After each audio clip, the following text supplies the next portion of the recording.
राधे राधे। जय श्री कृष्णा।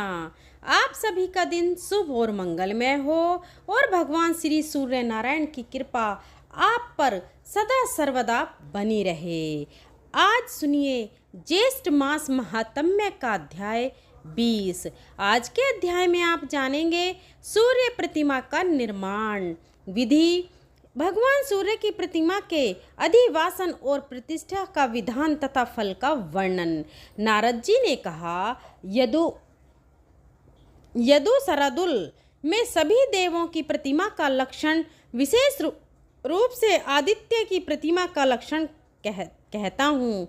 1 हाथ 2 हाथ 3 हाथ अथवा 7 हाथ लंबी या देवालय के द्वार के प्रमाण के अनुसार भगवान की सूर्य प्रतिमा का निर्माण कराना चाहिए। 1 हाथ की प्रतिमा सौम्य होती है, 2 हाथ की धन धान्य देती है, 3 हाथ की प्रतिमा से सभी कार्य सिद्ध होते हैं तथा 7 हाथ की लंबी प्रतिमा की स्थापना से राष्ट्र में सुभिक्षण, कल्याण और आरोग्य की प्राप्ति होती है। प्रतिमा के अग्रभाग, मध्य भाग और मूल भाग में सौम्य होने पर उसको गांधर्वी प्रतिमा कहते हैं। वह धन धान्य प्रदान करती है। देवालय के द्वार का जितना विस्तार हो उसके 8वें अंश के समान प्रतिमा बनवानी चाहिए। भगवान सूर्य की प्रतिमा विशाल नेत्र, कमल के समान मुख, रक्त वर्ण के बिंब के समान सुंदर होंठ, रक्त जड़ित मुकुट से अलंकृत मस्तक, मण, कुंडल, कंटक, अंगद, हार आदि अलंकारों से सुशोभित, अभ्यंग धारण किए हुए, हाथों में प्रफुल्लित कमल और सुवर्ण की माला लिए हुए, अतिशय सुंदर, सभी शुभ लक्षणों से समन्वित बनवानी चाहिए। इस प्रकार की प्रतिमा प्रजा का कल्याण करने वाली, आरोग्य प्रदायक तथा अभय प्रदान करने वाली होती है। हीन या कम अंग वाली प्रतिमा अनिष्ट कारक होती है, इसलिए प्रतिमा सीधी और सुडौल बनवानी चाहिए। ब्रह्मा जी की मूर्ति हाथ में कमंडलू धारण किए, कमल आसन पर विराजमान तथा 4 मुखों से संयुक्त बनवानी चाहिए। कार्तिकेय की प्रतिमा कुमार स्वरूप, हाथ में शक्ति अति सुंदर बनवानी चाहिए। इनकी ध्वजा मयूर मंडित होनी चाहिए।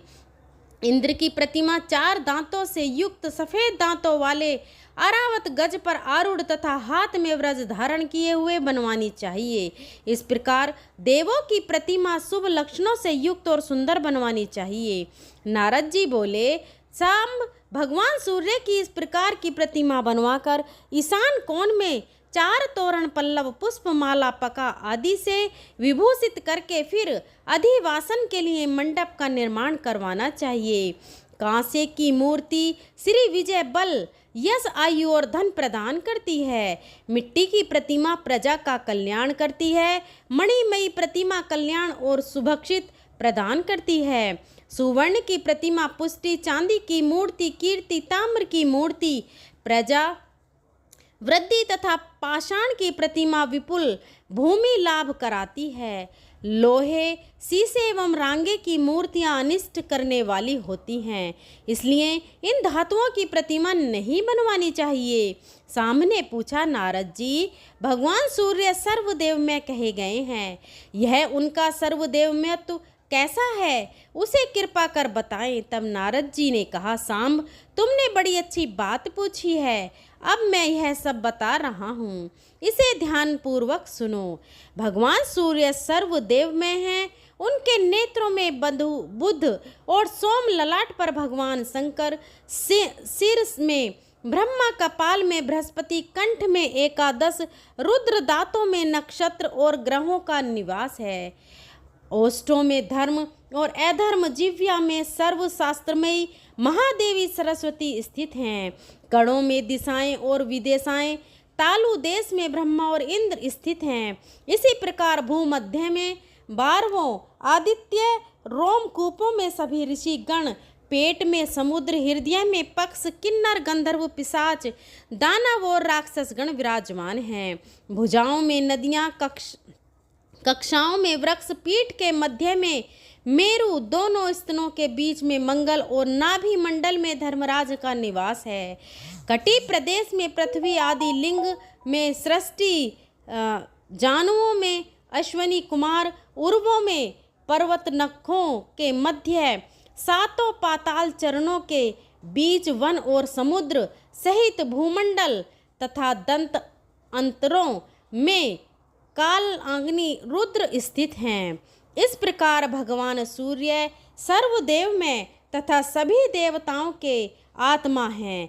जैसे वायु से विश्व व्याप्त है, वैसे ही चराचर जगत इनसे परिव्याप्त है, क्योंकि वायु में भगवान सूर्य के प्रत्येक अंगों में ही स्थित रहता है। ऐसे यह भगवान सूर्य संपूर्ण प्राणियों पर अनुग्रह करने के लिए निरंतर तत्पर रहते हैं। नारद जी बोले, साम, अब मैं अधिवासन विधि कहता हूँ। पवित्र भूमि को लीप कर 5 रंगों से चतुरास्त्र सुंदर वस्त्र की रचना करें। पका ध्वजा, तोरण, छत्र, पुष्पमाला आदि से उसे अलंकृत करें।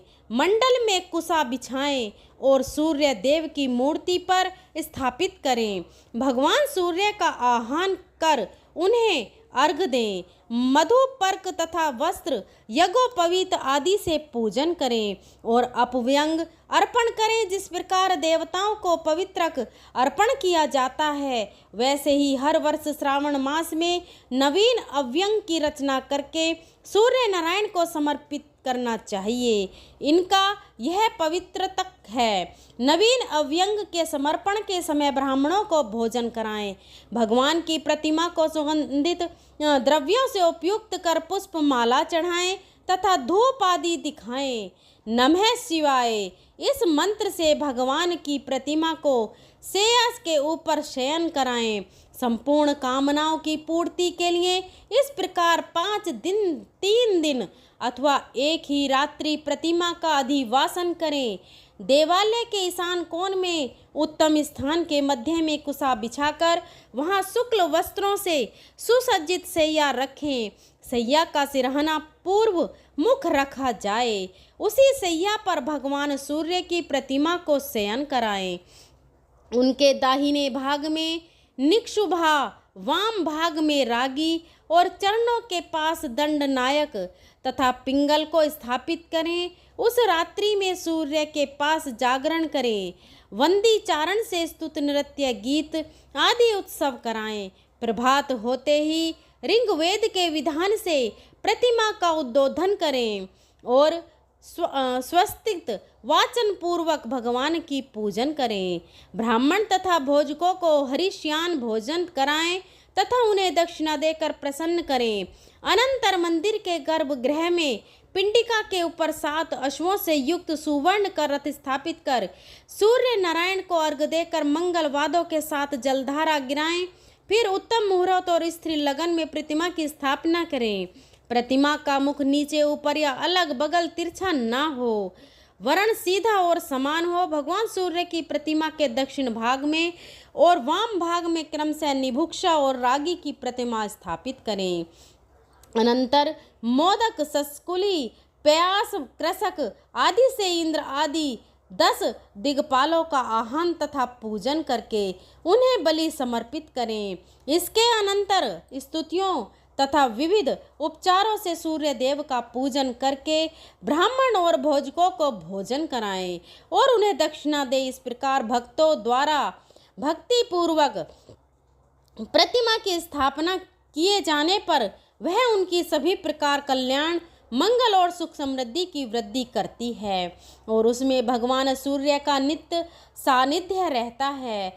सूर्य की स्थापना करने वाला व्यक्ति मोक्ष प्राप्त करता है और उसे 7 जन्मों तक आदि व्याधियों से भी नहीं सताती। 3 दिनों तक प्रतिष्ठा के उत्सवों में सम्मिलित रहने वाले व्यक्ति सूर्य लोक को जाता है। सूर्य नारायण की प्रतिमा की स्थापना करने से 10 अश्वमेध यज्ञ तथा 100 वाजपेयी यज्ञों का फल भी प्राप्त होता है। मंदिर की ईंट जब तक चूर्ण नहीं हो जाती तब तक मंदिर बनवाने वाला पुरुष स्वर्ग सुख भोगता है। सूर्य मंदिर के जीर्णोद्धार करने का पुण्य इससे भी अधिक है। जो पुरुष मंदिर का निर्माण कराकर प्राणियों की सृष्टि स्थित एवं प्रलय के हेतु भूत सूर्य श्रेष्ठ भगवान सूर्य की प्रतिमा स्थापित करता है, वह संसार के सुखों को सब सुखों को भोगकर 100 कल्पों तक सूर्य लोकों में निवास करता है। मंदिर में इतिहास पुराण का पाठ भी करना चाहिए। इसी प्रकार अन्य देवताओं की प्रतिमाओं का भी शय्यावासन और उद्बोधन करें और शुभ मुहूर्त में उन प्रतिमाओं को यथा स्थान पिंडिका पर स्थापित करके पूजन करना चाहिए। जय श्री कृष्णा। आज का अध्याय यहीं समाप्त हुआ। इसके आगे का वृतांत आप अगले अध्याय में सुनिएगा। अब आप सुनिए श्री विष्णु चालीसा का पाठ। विष्णु सुनिए विनय सेवक की चित्त लगाए, कीरत कुछ वर्णन करूं दीजिए ज्ञान बताए। नमो नमो विष्णु भगवान खरारी, कष्ट नसावन अखल बिहारी। प्रबल जगत में शक्ति तुम्हारी, त्रिभुवन फैल रही उजियारी। सुंदर मन मनोहर सूरत, सरल स्वभाव मोहनी मूरत। तन पर पीतांबर अति सोहत, बैजंती माला मन मोहत। शंख चक्र कर गदा विराजत, देख दैत्य असुर दल भाजत।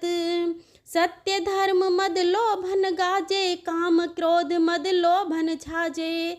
संत भक्त संजन मन रंजन, धनुज असुर दुष्ट दल गंजन।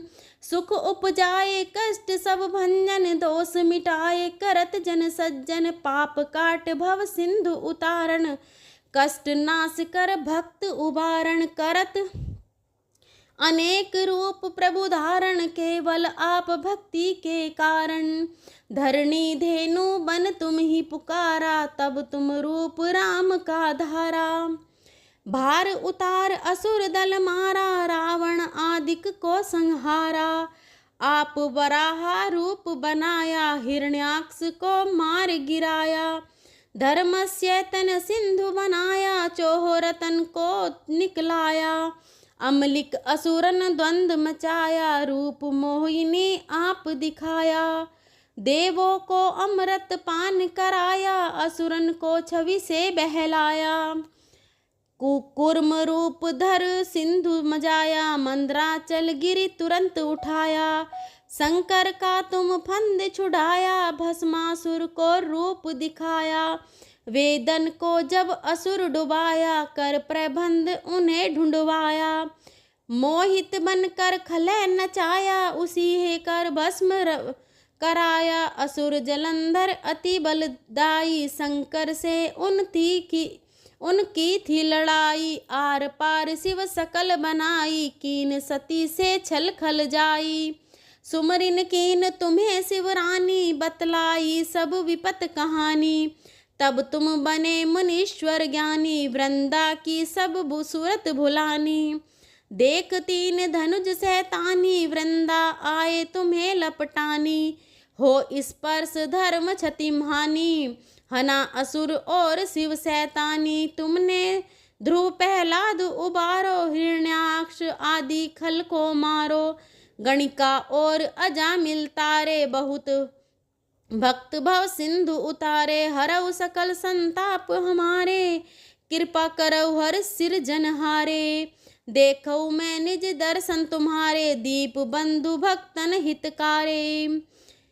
चाहता आपका सेवक दर्शन, करहु दया अपनी मधुसूदन। जानू नहीं योग्य सब पूजन, होए यज्ञ स्तुति अनुमोदन। शील दया संतोष सुलक्षण, विंदित नहीं व्रत बोध विलक्षण। करहु आपका किसी विधि पूजन, कुमति विलोक होत दुख भीषण। करहु प्रणाम कौन विधि सुमरण, कौन भांति में करहु समर्पण।